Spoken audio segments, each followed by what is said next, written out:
So this brings into sharp relief. Again, I talked about a few things earlier this week, like I don't let people play victim with me when I know they're deliberately putting themselves or intentionally putting themselves in bad situations. I don't commiserate with them. I don't entertain that type of chat. That's why I cut a lot of people loose in my life because I don't I don't want to be around losers, to be honest with you. And losers are defined by losing behavior. It doesn't mean they're bad people, but if you're naive or you don't put the work on, you think something's too easy, or if you come in with an ego, be like, how hard could it be? I could do all of this. Then you find yourself down 15, 25%.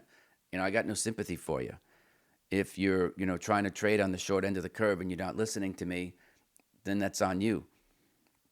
It's very difficult, to do that. So I think you have to think I'm thinking about this right now as I'm sitting here. You need to have strong sense of mental health before you need to have strong mental health. So long before you find yourself in a spot where you want to go on tilt, you want to take your computer and throw it out the window because you're aggravated because your trading sucks, you need to be able to have yourself ready long before you're going to need to have that skill, right? That's where I was lucky, right? I've mentioned before, like I've always had a strong inner game. But I had been in business before. I had people who welched. I had people who owed me money and didn't pay me. I had people who worked for me and didn't show up for work. I had people who worked for me and tried to sniff cocaine and drink alcohol in the middle of the workday. And I had to let them go because everything was a reflection on me. And I was doing that when I was 16, 17. So you could stab me and cut me with a knife, but I had very, very thick skin. Plus, you know who I was working for, right? These were very tough people, all right? When I worked at the mob places, like, so you had to have game. So what I would do is I would make sure this is going to come across as being probably a little bit off base. Most of you feel comfortable looking at charts, doing courses online. Maybe you're part of a Telegram or a Discord. Who knows what it could be? The choices out there, frankly, there's too many of them, and most of them are dog shit.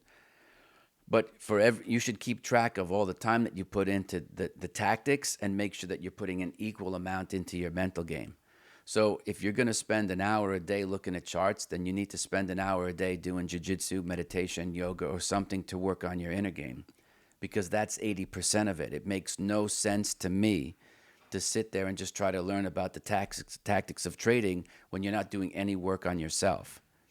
That's why I like to be in the section that I'm in, because it's like everyone else wants to sell you a box of shit over the internet and say, if you just did it this way, you'll make all this money, or do it the way I did it. Well, I can show you the way. I do show people the way I do it, but I don't make any guarantees that it's going to resonate for you, because it's based on my personality and my psychology and my emotional makeup.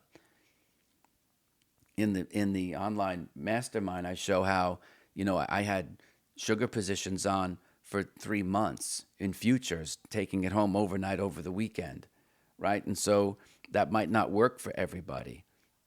I admit, people do say stupid things. I've had to just to save them from the embarrassment. Someone, wrote in about taking home like NASDAQ 100 futures overnight, that they were like taking their lives into their own hands. And I'm like, no, they're not. They're trying to make money the smart way, using time, money, and leverage to their advantage, which is what trading is. If you're afraid, then just speak to your fear. You don't speak to someone else's style. You have to speak about what's appropriate for you.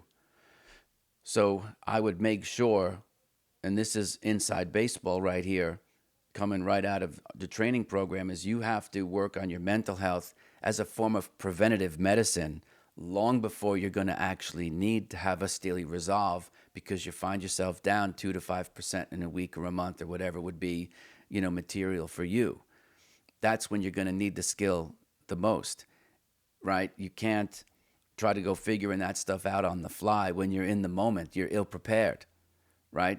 And that seems to me to be the biggest thing that I get from folks in the email, is that they understood the math, they understood the charts, but they're absolute rookies in understanding themselves or understanding their own mental game.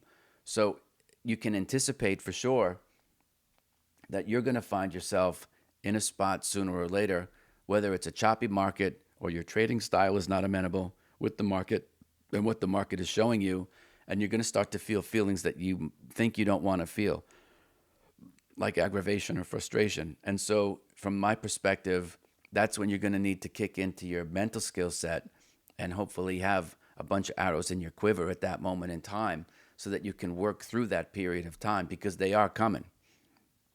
If you're not in one now, I guarantee you there's going to be something that's going to happen.